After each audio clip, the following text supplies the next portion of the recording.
dusty road near the tiny Dallas County, Iowa town of Dexter, a darling little relationship is developed between a 1-year-old duck This is Sterling. and this 7-year-old dog. That's Cleo, our lab mix.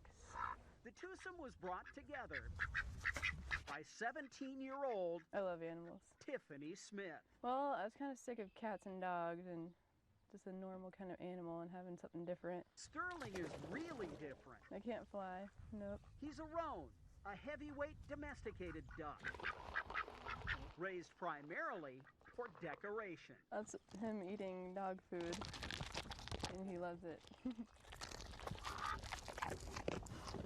Tiffany says Sterling had a partner, but the partner passed away about 6 months ago. He was lonely, and that's when the duck started palling around with the dog.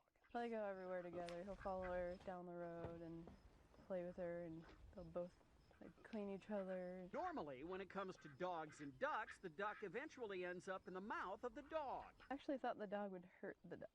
But somehow, through thick Oh, she just growls like a normal dog would to anything. and thin, He doesn't leave her alone. He doesn't learn. this unlikely duo endures. They'll sleep together, actually. They'll lay down next to each other.